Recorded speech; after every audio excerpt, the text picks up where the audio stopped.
Hello students, today we shall discuss Ohm का नियम।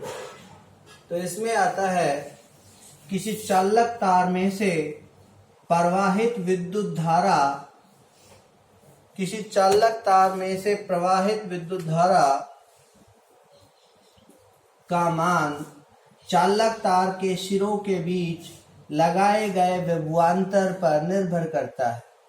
यदि यहाँ पर हम विभवांतर V लगाते हैं तो धारा का मान I होता है। यदि हम विभवांतर 2V लगाते हैं तो धारा का मान 2I। यदि विभवांतर 3V लगाते हैं तो धारा का मान 3I हो जाता है। ओम का नियम किसी चालक तार में प्रवाहित धारा, किसी चालक तार में प्रवाहित धारा चालक तार के सिरों के बीच, किसी चालक तार में प्रवाहित विद्युत धारा चालक तार के सिरों के बीच लगाए गए विभवांतर के अनुक्रमानुपाती होता है।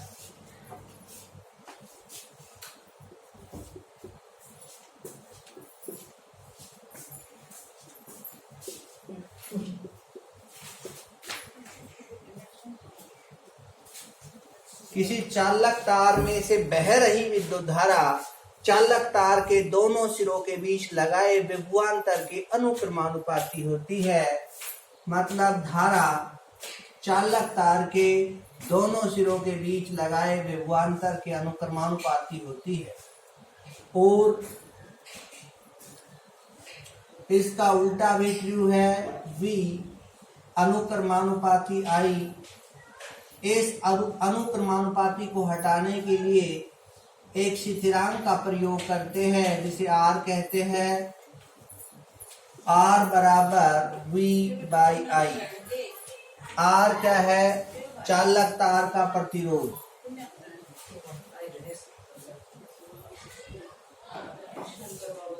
V बाई I बराबर क्या होता है? R। R क्या कहलाता है? R चालक तार का प्रतिरोध कहलाता है। ओम का नियम क्या है? इस नियम के अनुसार किसी चालक तार में से प्रवाहित धारा चालक तार के सिरों के बीच लगाए विभवांतर के अनुक्रमानुपाती होती है। किसी चालक में से प्रवाहित धारा चालक तार के दोनों सिरों के बीच लगाए विभवांतर के अनुक्रमानुपाती होती है। और इसका उल्टा भी ट्रू है। V अनुक्रमानुपाती I। इस अनुक्रमानुपाती को हटाने के लिए एक स्थिरांकार का प्रयोग करते हैं। V बराबर RI। V बाई I बराबर R की चालक तार का प्रतिरोध। अब यदि हम यहां से I और V के बीच कोई ग्राफ ड्रा करते हैं तो ग्राफ इस तरीके का आता है। क्योंकि अनुक्रमानुपाती है, अनुक्रमानुपाती में सीधा संबंध होता है। यदि I बढ़ेगा तो V बढ़ेगा, I घटेगा तो V भी घटेगा। इस तरीके से V अनुक्रमानुपाती है I के, तो V और I के बीच में इस तरीके का ग्राफ खींचा जा सकता है। इसके बाद में आता है प्रतिरोध किसे कहते हैं, किन किन कारकों पर निर्भर करता है।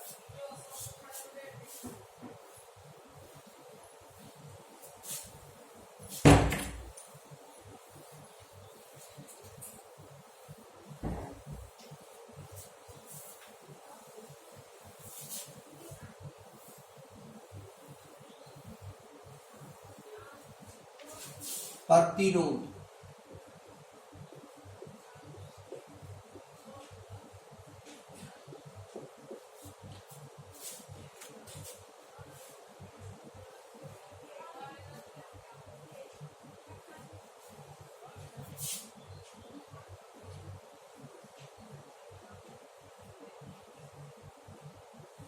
चालक का वह गुण जिससे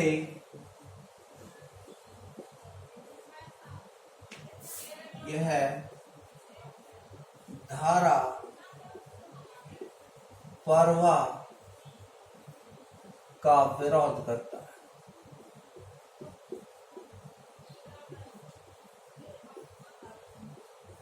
चालक का वह गुण जिससे धारा प्रवाह का विरोध करता है प्रतिरोध कहलाता है। इसे R द्वारा लिखा जाता है।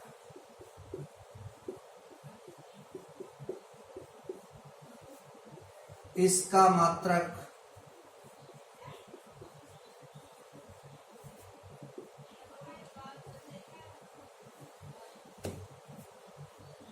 ओम है।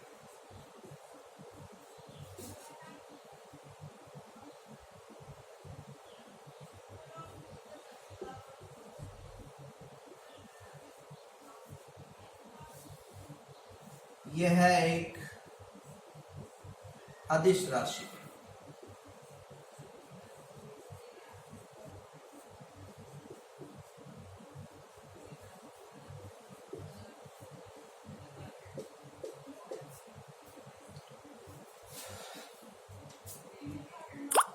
प्रतिरोध निम्न कारकों पर निर्भर करता है।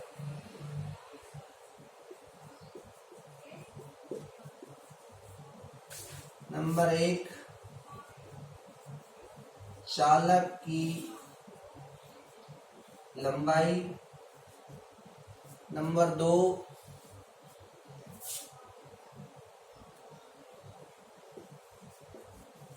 जितना लंबा तार होगा प्रतिरोध उतना ही ज्यादा होगा। वक्र पृष्ठीय क्षेत्रफल, वक्र ये पृष्ठीय क्षेत्रफल आएगा इसमें।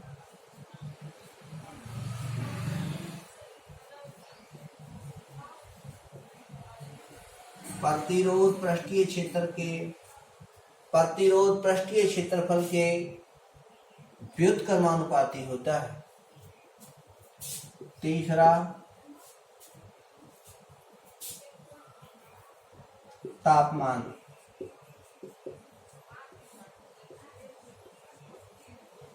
Directly proportional to temperature. तापमान बढ़ेगा तो प्रतिरोध भी बढ़ेगा, तापमान घटेगा तो प्रतिरोध भी घटेगा। नंबर 4, पदार्थ की प्रकृति।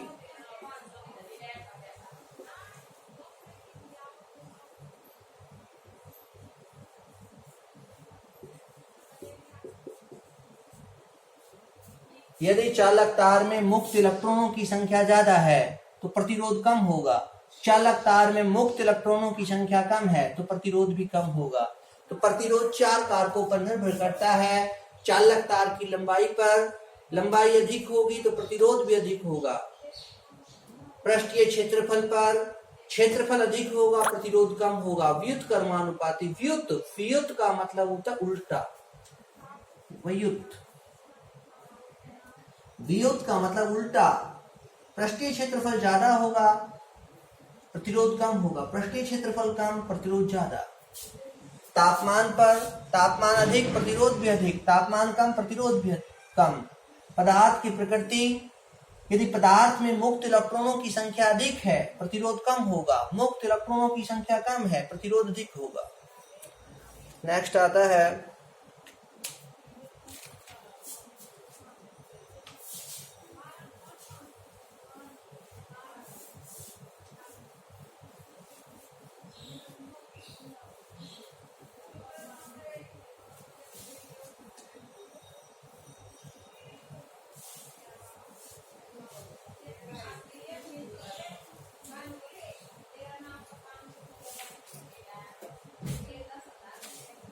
देखिए, नेक्स्ट आता है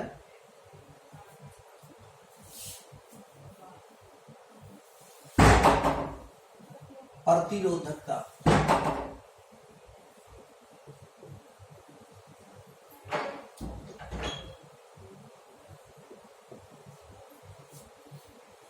प्रतिरोधकता किसे कहते हैं? पदार्थ का वह गुण जिससे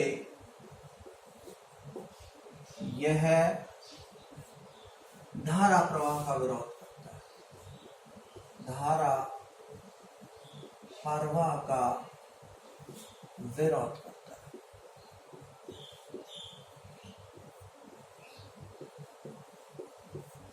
पदार्थ का वह गुण जिससे धारा प्रवाह का विरोध करता है प्रतिरोधकता कहलाती है। अब देखिए, हमने पढ़ा चालक तार का प्रतिरोध चालक तार की लंबाई के अनुक्रमानुपाती होता है। चालक तार का प्रतिरोध उसके पृष्ठीय क्षेत्रफल के व्युत्क्रमानुपाती होता है। दोनों को इकट्ठा लिखे तो ये लिखा जाएगा L/A। इस अनुक्रमानुपाती को हटाने के लिए इसकी जगह पर हम एक स्थिरांक यूज करते हैं, रो L/A। रो क्या है? चालक तार की प्रतिरोधकता। यदि चालक तार की लंबाई 1 मीटर और उसका पृष्ठीय क्षेत्रफल 1 मीटर स्क्वायर हो तो चालक तार की प्रतिरोधकता उसके प्रतिरोध के बराबर होती है। किसी भी चालक तार की प्रतिरोधकता चालक तार के प्रतिरोध के बराबर होती है यदि चालक की लंबाई 1 मीटर और पृष्ठीय क्षेत्रफल 1 मीटर स्क्वायर हो। किसी चालक तार की प्रतिरोधकता उसके प्रतिरोध के बराबर होती है यदि चालक की लंबाई 1 मीटर और उसका पृष्ठीय क्षेत्रफल 1 मीटर स्क्वायर हो। अब यदि यहां से हम इसका SI मात्रक निकालते हैं तो SI मात्रक होगा ओम मीटर। वो कैसे? वो यहां से निकाल सकते हैं आप, RA/N बराबर रो हो जाएगा R, प्रतिरोध area metre square, length metre, metre से मीटर कैंसिल हो जाएगा तो ये होगा ओम मीटर बराबर रो प्रतिरोध। अब आता है, यह भी एक अदिश राशि है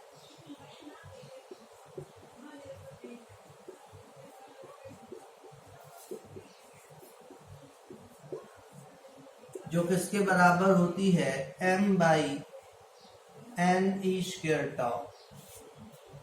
प्रतिरोधकता किन किन कारकों पर निर्भर करती है? प्रतिरोधकता 2 कारकों पर निर्भर करती है। पहला आता है तापमान।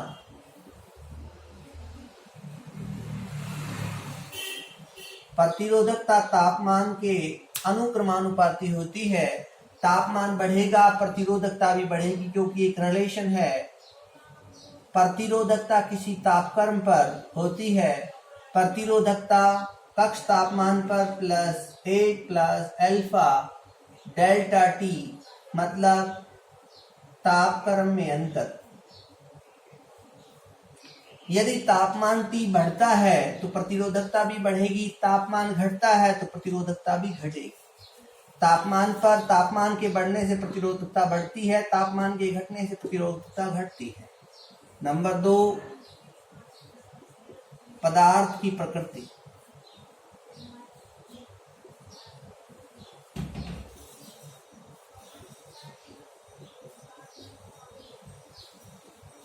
यदि चालक तार में मुक्त इलेक्ट्रॉनों की संख्या अधिक है प्रतिरोधकता कम होगी, मुक्त इलेक्ट्रॉनों की संख्या कम है प्रतिरोधकता अधिक होगी।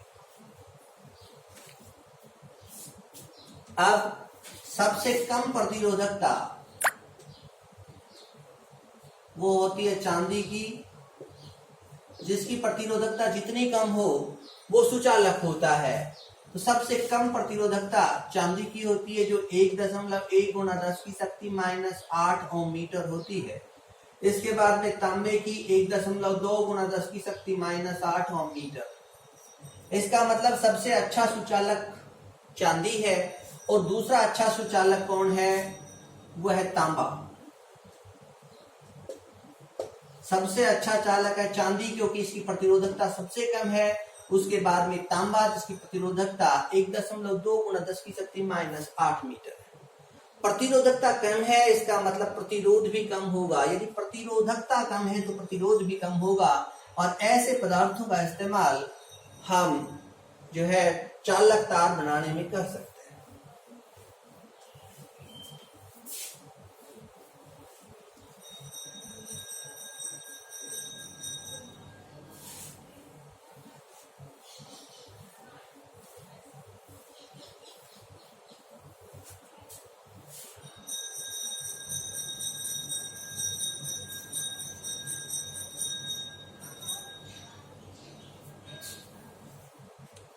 अब आता है परिपथ किसे कहते हैं। परिपथ, परि का मतलब बाहरी, पथ का मतलब रास्ता। वह बाह्य रास्ता जिससे होकर विद्युत धारा प्रवाहित होती है।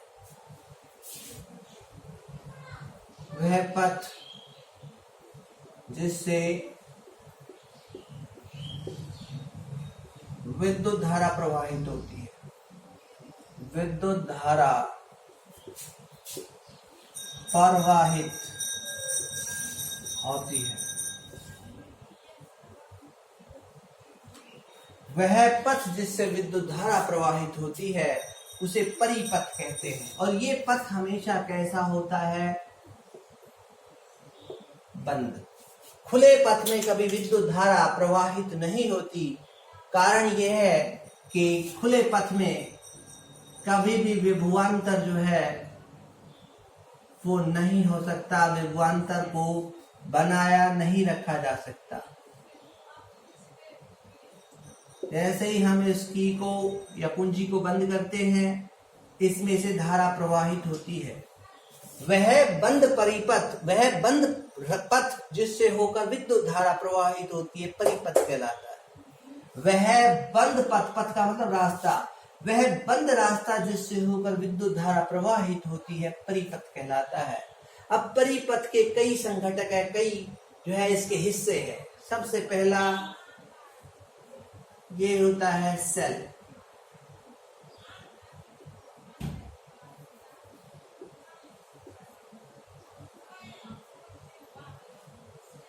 ये बड़ी लाइन धनात्मक के लिए, छोटी लाइन ऋणात्मक के लिए। एक से ज्यादा सेलों को जब हम श्रेणी क्रम में जोड़ देते हैं, जब एक से ज्यादा सेलों को श्रेणी क्रम में जोड़ा जाता है, क्या बनती है? बैटरी। और ये है कुंजी। कुंजी का मतलब की। और कैसी है? खुली। उसके बाद में बंद कुंजी।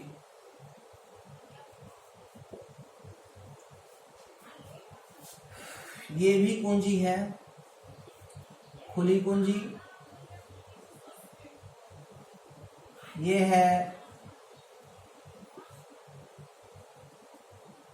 बंद कुंजी। ये है प्रतिरोध। प्रतिरोध।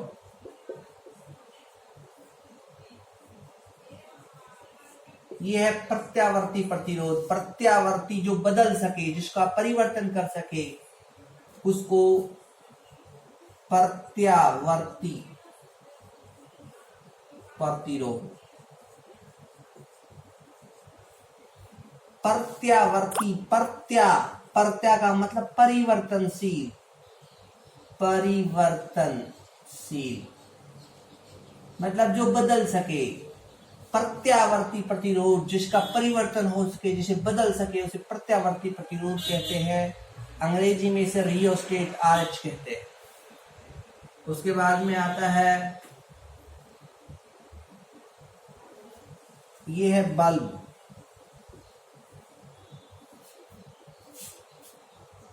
और बैटरी हो गई, कुंजी हो गई, और बल्ब हो गया, प्रतिरोध हो गया।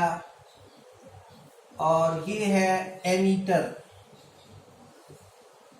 ये है वोल्टमीटर।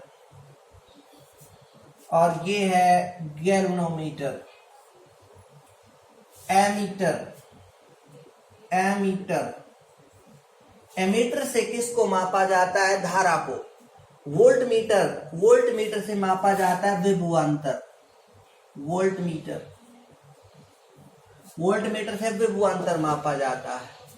गैल्वेनोमीटर, इससे करंट का पता लगाया जाता है।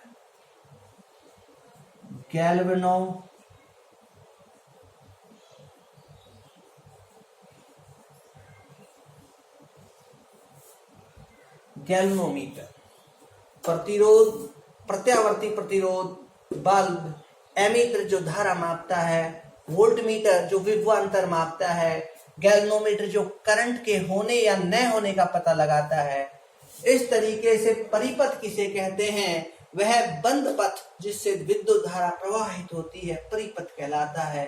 ये परिपथ के विभिन्न संघटक हैं। इसके बाद में आता है प्रतिरोधों का संयोजन।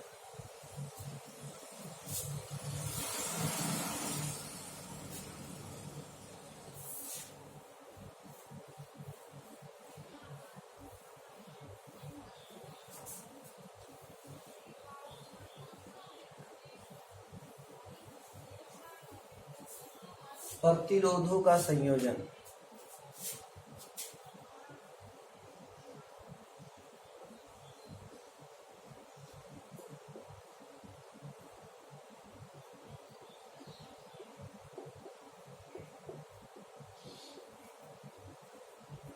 मान लीजिए हमारे पास बहुत सारे प्रतिरोध हैं। एक ये प्रतिरोध है, दूसरा ये प्रतिरोध है, तीसरा ये प्रतिरोध है, चौथा ये प्रतिरोध है। इस तरीके से बहुत सारे प्रतिरोध हैं। संयोजन, ये तो हो गए सब प्रतिरोध। संयोजन, संयोजन का मतलब संयोजन, संयुक्त करना, संयुक्त करना, जोड़ना।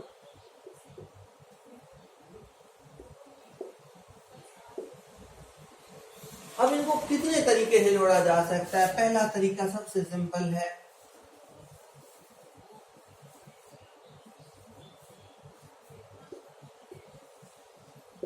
चार थे अपने पास, R1, R2, R3, R4, R1, R2, R3, R4।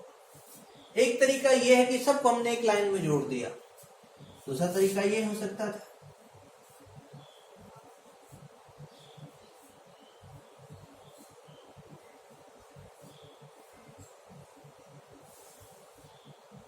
और तीसरा तरीका ये हो सकता था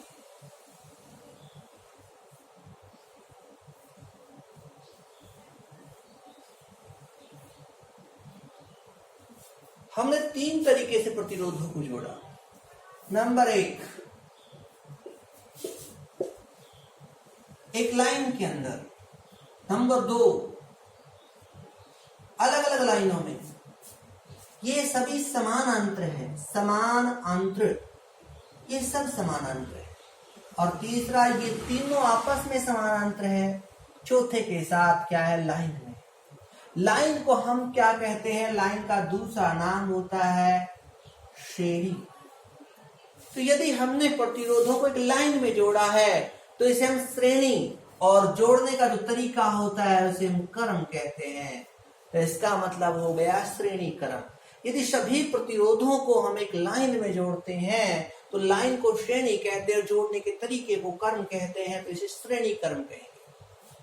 और यहाँ पर हमने इन्हें समानांतर लाइनों में जोड़ा है, समानांतर, जिसमें अंतर समान हो, तो ये हो गए भाई समानांतर।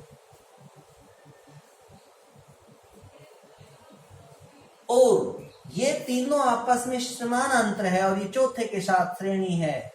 इसे हम क्या कहेंगे भाई? ये क्या है? मिक्स, संयुक्त है। दोनों चीजें हैं, इसमें समानांतर भी है और श्रेणी भी है।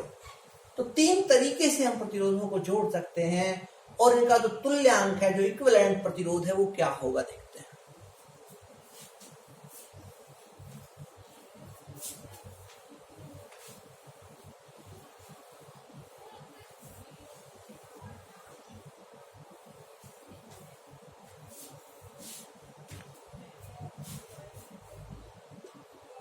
जब सभी में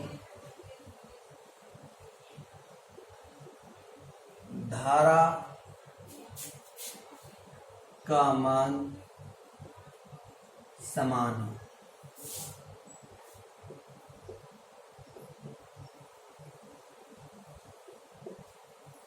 जब सभी प्रतिरोधों में धारा का मान समान हो, धारा मतलब करंट का मान समान हो, तो उसे क्या कहेंगे हम? श्रेणी क्रम। तो हमारे पास 3 प्रतिरोध है, पहला, दूसरा और तीसरा। इन तीनों प्रतिरोधों को, पहले को हम R1 कहते हैं, दूसरे को R2 और तीसरे को R3। इन तीनों को हम ऐसे जोड़ दे तो क्या बन गया? ये एक लाइन बन गई। और लाइन को हम क्या बोलते हैं?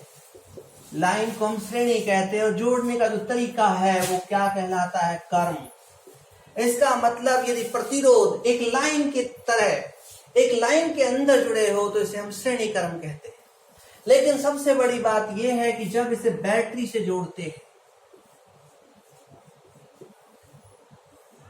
जैसे ही हम स्विच को बंद करते हैं, की को बंद करते हैं, तो विद्युत धारा प्रवाहित होती है। क्योंकि धारा को प्रवाहित होने का केवल एक ही मार्ग है, एक ही पथ है कि वही धारा R1 से होते हुए R2 में, R2 से होते हुए R3 में जाएगी। मतलब जितनी धारा बैटरी ने दी है उतनी ही धारा R1 में होगी, उतनी ही धारा R2 में, उतनी ही धारा R3 में।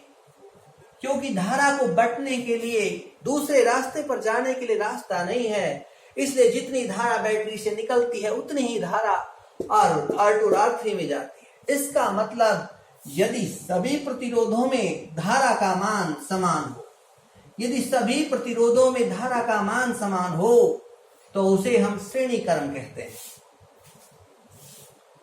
मान लीजिए 3 प्रतिरोध R1, R2, R3 स्रोत से श्रेणी क्रम में जुड़े हैं। स्रोत V से श्रेणी क्रम में जुड़े।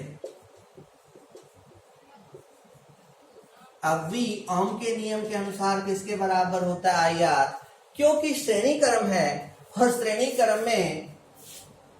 क्रम को इंग्लिश में हम सीरीज कहते हैं, इसलिए हम इसे श्रेणी क्रम के लिए हम S यूज करते हैं। अब देखिए, ये तो है विभवांतर। किसका? स्रोत का विभवांतर। R1 में विभवांतर। R1 में कितना विभवांतर होगा? ओम का नियम लगाइए, IR। देखिए, इन सभी में R1, R2 और R3 मतलब प्रतिरोध अलग अलग है और धारा सभी में समान है। धारा यहां पर भी आई, यहां पर भी आई, यहां पर भी आई, तो ये होगा IR1। धारा का मान समान रहेगा। पहला प्रतिरोध R1, तो ये हो गया विभवांतर V का। दूसरे में विभवांतर होगा IR2, R2 में विभवांतर। अब R3 में विभवांतर होगा IR3। कुल विभवांतर कुल कितना होगा? मान लीजिए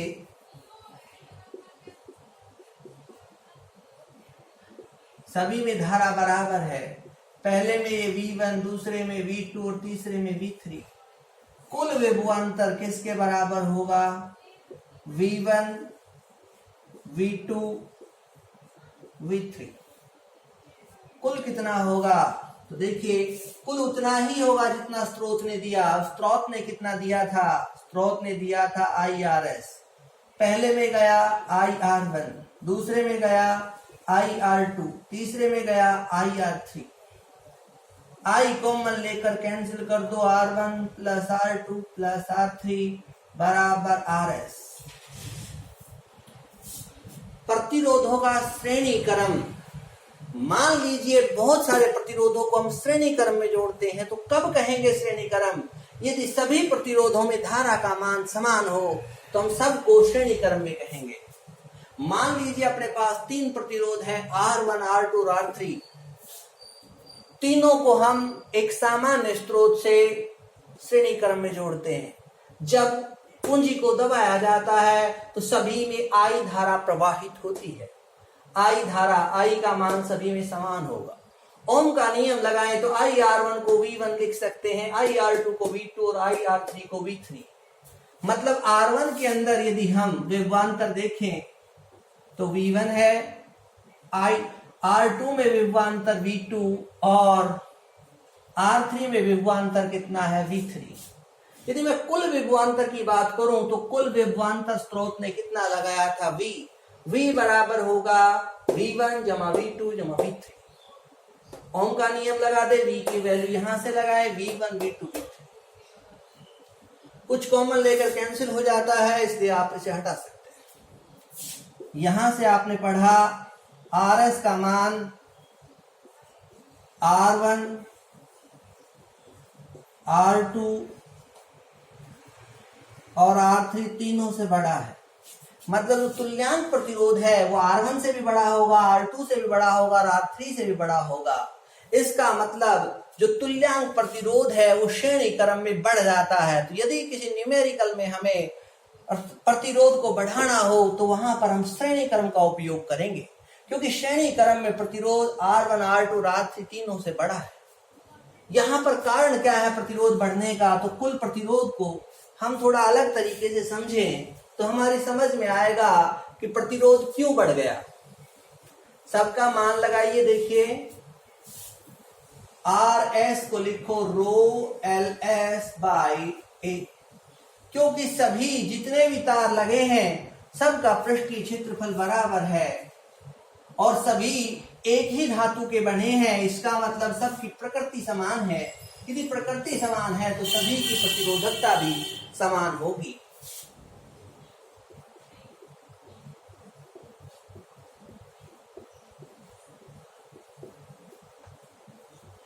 यहां से कुछ कॉमन आता है, LS बराबर rho by A, L1 plus L2 plus L3।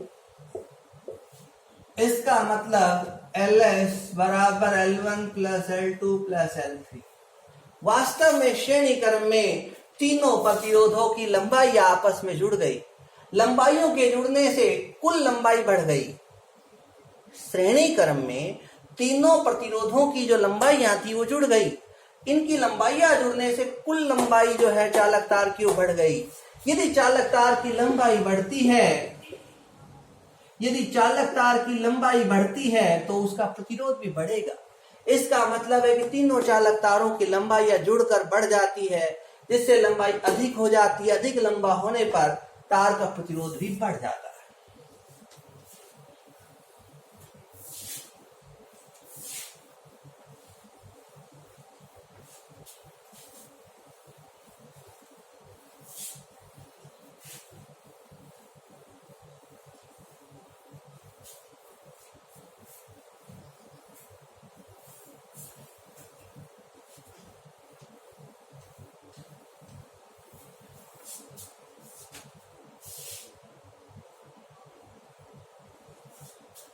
इसके बाद में आता है प्रतिरोधों का समानांतर क्रम। बहुत सारे प्रतिरोधों को समानांतर क्रम में कहते हैं यदि प्रत्येक प्रतिरोध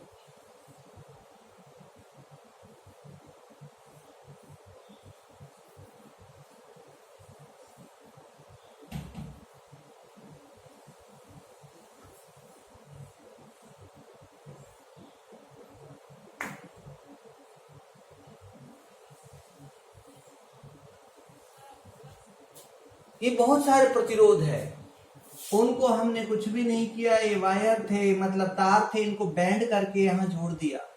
ध्यान से देखो, यहां पर हमने एक स्रोत लगा दिया। स्रोत में विभवांतर V है, इसका मतलब V इस सिरे पर होगा और इस सिरे पर 0।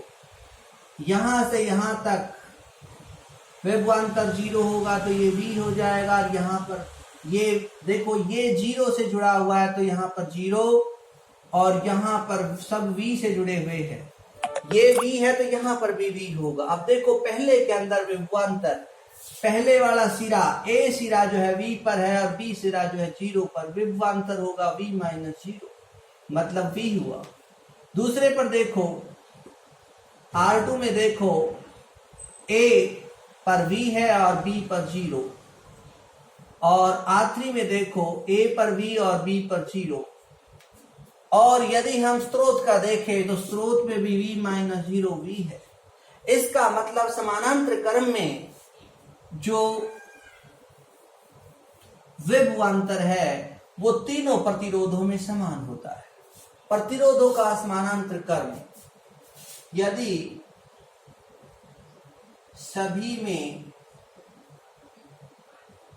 सभी प्रतिरोधों में विभवांतर समान हो, विभवांतर समान हो, यदि सभी प्रतिरोधों में विभवांतर समान हो तो प्रतिरोधों का समानांतर क्रम कहा जाएगा। क्योंकि यहां पर देखिए बैटरी ने V जो है विभवांतर दिया है, इसका मतलब धनात्मक V पर था और ऋणात्मक 0। विभवांतर चेक करो तो V माइनस 0। यहाँ पर ये V A के संपर्क में है, इसका मतलब A के ऊपर जो विभवांतर है वो V होगा, और ये जो है B पर जो विभव है उसकी वैल्यू कितनी होगी 0। तो यदि मुझे विभवांतर निकालना हो VA माइनस VB R1 के अंदर, तो वो किसके बराबर होगा, वो होगा V माइनस 0। और R2 में निकालना होता तो V माइनस 0 और R3 में निकालना होता तो भी V माइनस 0। मतलब यदि बहुत सारे प्रतिरोध समानांतर क्रम में जुड़े हैं, यदि सभी प्रतिरोधों में विभवांतर का मान समान हो।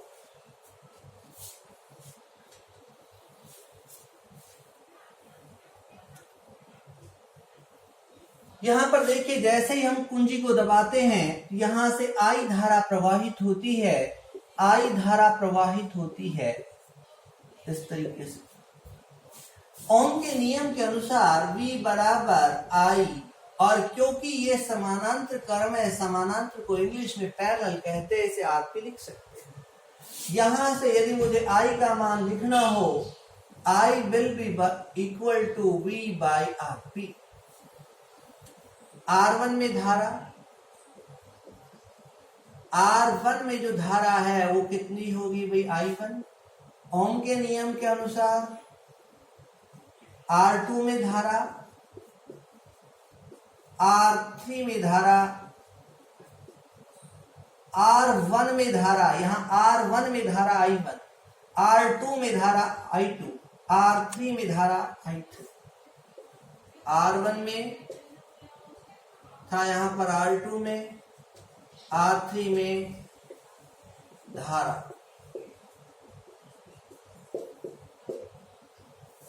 कुल धारा उतनी ही होगी जितनी स्रोत ने दी। स्रोत ने दी I, वो होगी I1 जमा I2 प्लस I3। कैसे हुई, यहां से हमने जब कुंजी को दबाया तो यहां से I धारा प्रवाहित हुई A बिंदु तक। A पर जाकर I 3 भागों में बटी, I1, I2 और I3। B बिंदु पर जाकर तीनों धाराएं मिल गई, तीनों मिलकर कुल धारा कितनी हो गई I। तो यदि मैं पूछूं कुल धारा कितनी है, I1, I2 और I3 का सम कितना है, तो बनी किससे है, I1, I2 और I3 बनी किससे है, तो बनी है I से। इसका मतलब I1 जमा I2 जमा I3 बराबर I। मान रखिए V by RP, V by R1, V by R2, V by R3, 1 by RP, 1 by R1, 1 by R2, 1 by R3। तो यहां से जो कुल तुल्यांक प्रतिरोध है वो तुल्यांक प्रतिरोध R1 से भी छोटा होगा, R2 से भी छोटा होगा, R3 से भी छोटा होगा। इसका मतलब यदि हमें प्रतिरोध घटाना हो तो हम समानांतर का प्रयोग करेंगे, यदि प्रतिरोध को बढ़ाना हो तो श्रेणी क्रम का उपयोग करेंगे। अब यदि आपसे पूछा जाए क्या कारण है कि समानांतर क्रम में प्रतिरोध का मान घट जाता है, समान धारा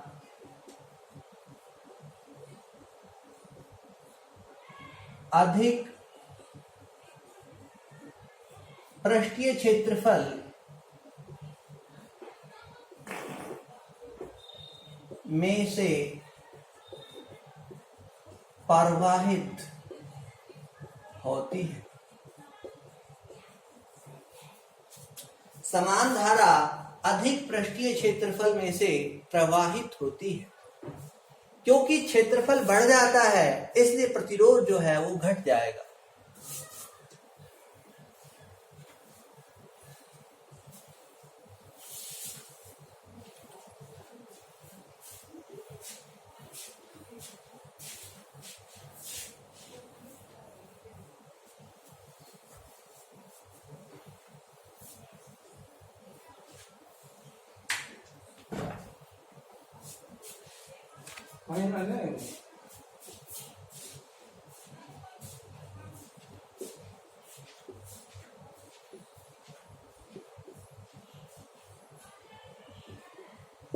जब की को दबाया जाता है तो की को दबाते ही विद्युत आवेश इस तरीके से प्रवाहित होता है।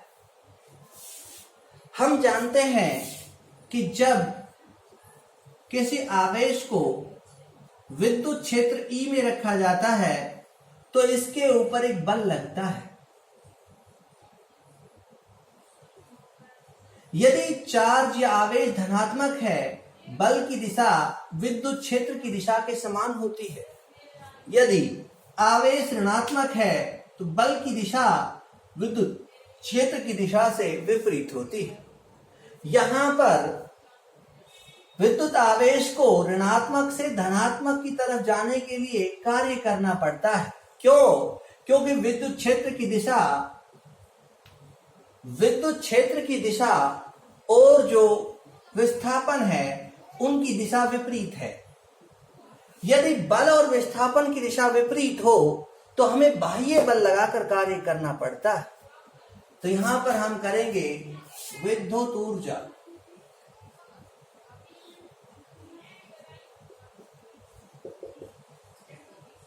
ये होगा कार्य प्रति इकाई आवेश विभवांतर के बराबर होता है। यदि हम कार्य की बात करें तो ये होगा विभवांतर गुणा आवेश। तो यहां पर कार्य ऊर्जा में बदलता है। कार्य बराबर ऊर्जा बराबर हो जाएगा V इंटू क्यू।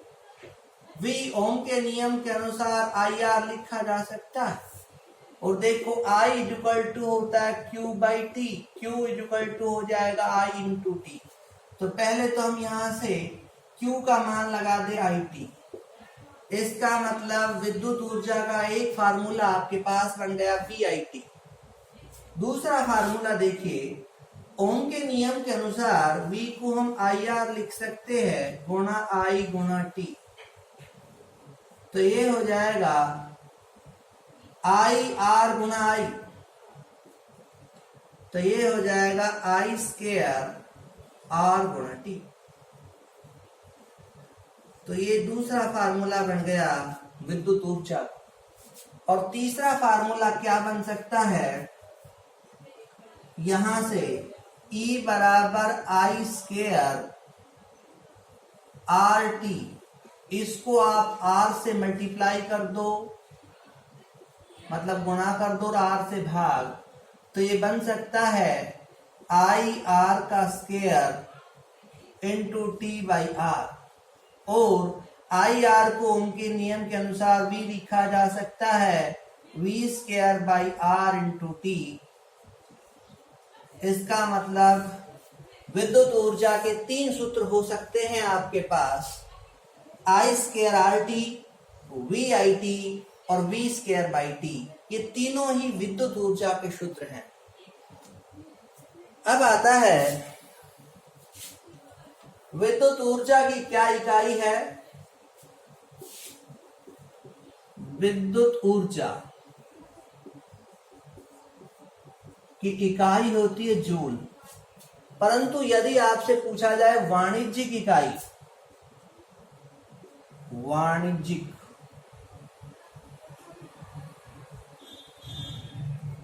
वाणिज्यिक इकाई, तो इसे हम कहते हैं एक यूनिट BOTU बराबर होती है 3.6 गुणा 10⁶ जूल। वाणिज्यिक इकाई एक यूनिट या एक BOTU 3.6 गुणा 10⁶ जूल होती है। और सबसे छोटी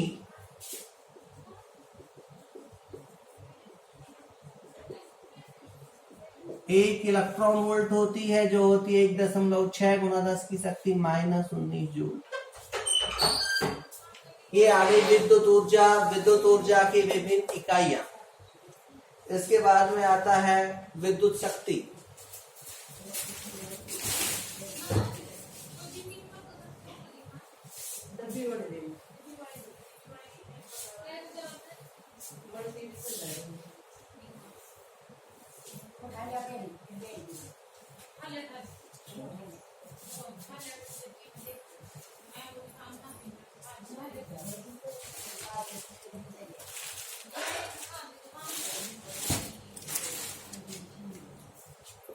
के बाद का सलाह करता है।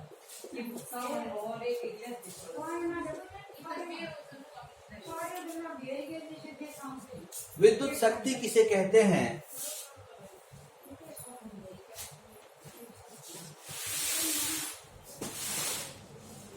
विद्युत ऊर्जा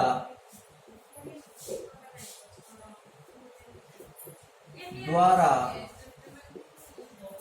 कार्य करने की दर,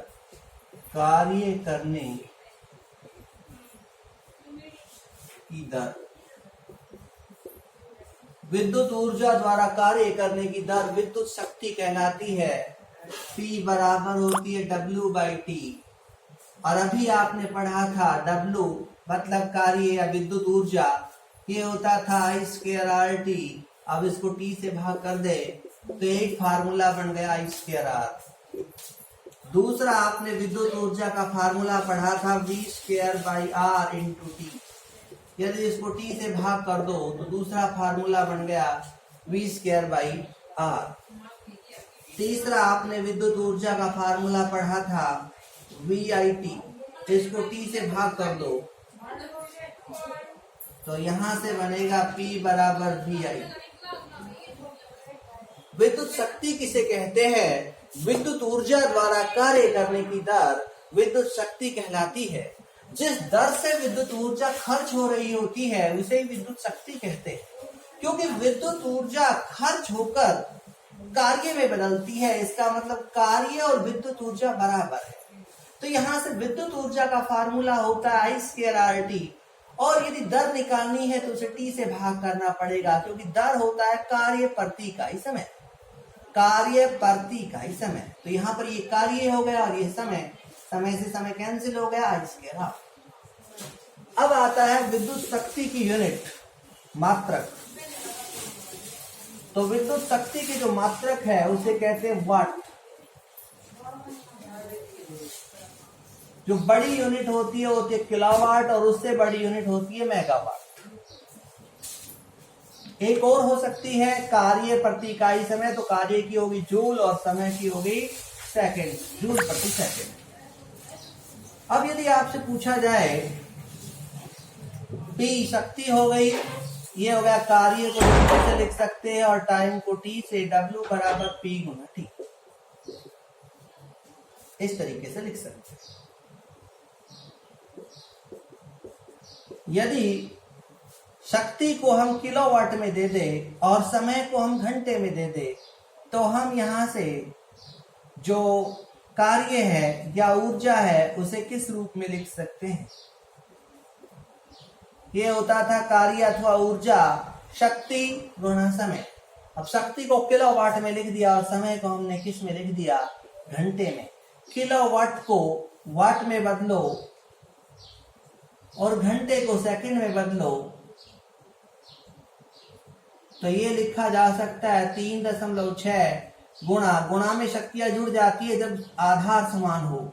यहां भी 10 है, यहां पर भी 10 है, 3 और 3 जुड़कर कितनी हो जाएगी? 6 वाट सेकंड। और वाट सेकंड को हम जूल कहते हैं तो ये हो जाता है 1 किलोवाट घंटा बराबर 3.6 गुणा 10 की शक्ति 6 जूल। ये है विद्युत शक्ति। विद्युत ऊर्जा द्वारा कार्य करने की दर को विद्युत शक्ति कहते हैं।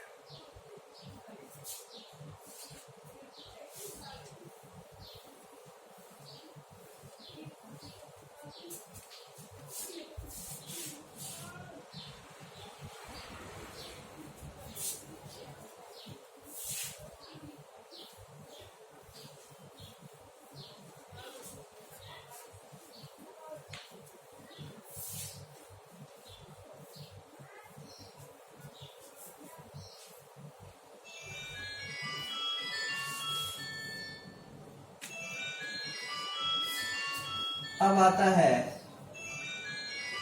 समानांतर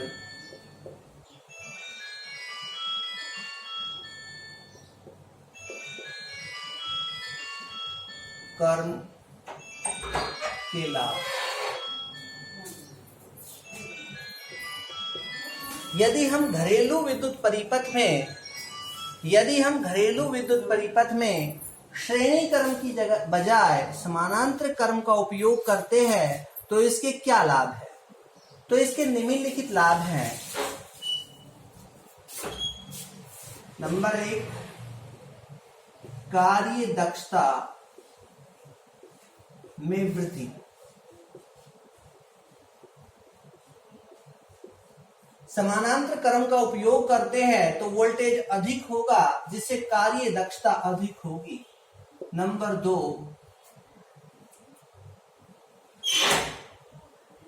किसी भी युक्ति को का स्वतंत्रता पूर्वक उपयोग, स्वतंत्रता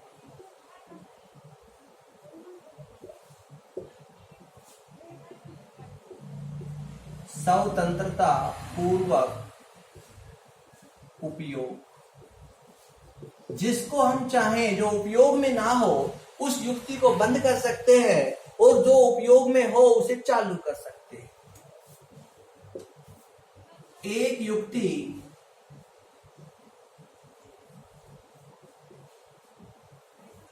युक्ति खराब होने पर